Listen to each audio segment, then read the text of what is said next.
ನಾನು ವೀಣಾ ಅನಿಲ್ ಅಂತ ಹೇಳಿ ಸಸ್ಯ ರಸಾಯನಶಾಸ್ತ್ರದಲ್ಲಿ ಪ್ರಾಧ್ಯಾಪಕಳಾಗಿ ಕೆಲಸ ಮಾಡ್ತಿದ್ದೀನಿ. ನಾವು ನಮ್ಮ ಲ್ಯಾಬ್ನಲ್ಲಿ ಕಾಂಪೋಸ್ಟ್ ಟೀ ಇಲ್ಲದ್ರೆ ಕಾಂಪೋಸ್ಟ್ ಕಷಾಯ ಅಂತ ಹೇಳುವ ಒಂದು ಟೆಕ್ನಾಲಜಿ ಸಿಂಪರಣೆಯಿಂದ ಆಲೂಗಡ್ಡೆ, ಶೇಂಗಾ, ಭತ್ತ, ಚೆಂಡು ಹೂವು ಇಂಥ ಬೆಳೆಗಳಲ್ಲಿ ಹೆಚ್ಚಿನ ಇಳುವರಿಯನ್ನು ಹಾಗೂ ರೋಗದ ನಿರ್ವಹಣೆಗಾಗಿ ನಾವು ಇದನ್ನು ಬೆಳೆಸ್ಕೊಂಡು ಬಂದಿದ್ದೀವಿ, ಡೆವಲಪ್ ಮಾಡಿದ್ದೀವಿ. ಕಾಂಪೋಸ್ಟ್ ಕಷಾಯ ಹೇಗೆ ಮಾಡೋದಂದರೆ 2 ವಿಧಾನವಿದೆ. ಒಂದು ಗಾಳಿ ಆಡಿಸಿ ಮಾಡುವ ಕಾಂಪೋಸ್ಟ್ ಟೀ ಮತ್ತು ಇನ್ನೊಂದು ಗಾಳಿ ಆಡಿಸದೇ ಇಲ್ಲದಿದ್ದರೆ ಕನಿಷ್ಠ ಗಾಳಿ ಆಡಿಸಿ ಮಾಡುವ ಕಾಂಪೋಸ್ಟ್ ಟೀ ಅಂತ ಹೇಳ್ತೀವಿ.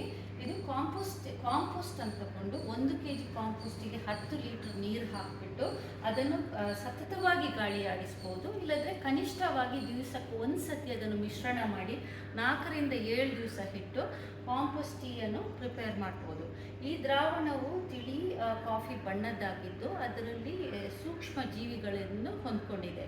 ಇದರಿಂದ ಬರುವ ಹಾರ್ಮೋನ್ಗಳಿಂದಾಗಿ ಸಸ್ಯದ ಬೆಳವಣಿಗೆಗೆ ಅದು ಉನ್ನತವಾಗಿದೆ ಅಂತ ಹೇಳ್ಬೋದು. ಇದರಲ್ಲಿ ನಾವು ಆಲೂಗಡ್ಡೆಯಲ್ಲಿ ಅಥವಾ ಶೇಂಗಾದಲ್ಲಿ ಇಲ್ಲದ್ರೆ ಚೆಂಡು ಹೂವಿನಲ್ಲಿ ಇಲ್ಲದಿದ್ದರೆ ಭತ್ತದಲ್ಲಿ ಇದರಲ್ಲೆಲ್ಲ ನಾವು ಪ್ರಯೋಗ ಮಾಡಿ ನೋಡಿದ್ದೀವಿ. ಏನಾಗ್ತದೆ ಅಂತ ಹೇಳಿದರೆ ಸಸ್ಯ ಜೀವರಾಶಿ ಜಾಸ್ತಿ ಆಗುತ್ತೆ, ಪತ್ರ ಹರಿತವೂ ಜಾಸ್ತಿ ಆಗುತ್ತೆ ಹಾಗೂ ಅಲ್ಟಿಮೇಟ್ಲಿ ಇಳುವರಿ ಜಾಸ್ತಿ ಆಗೋದನ್ನು ನಾವು ಎಲ್ಲ ಈ ಬೆಳೆಗಳಲ್ಲಿ ನಾವು ಕಂಡುಕೊಂಡಿದ್ದೀವಿ. ಇದು ಒಂದು ಪರಿಸರ ಸ್ನೇಹಿ ಹಾಗೂ ಮತ್ತು ಸಿಂಪಲ್ ಟೆಕ್ನಾಲಜಿ ಅಂತ ಹೇಳಿ ಬಯಸ್ತೇನೆ. Thank you.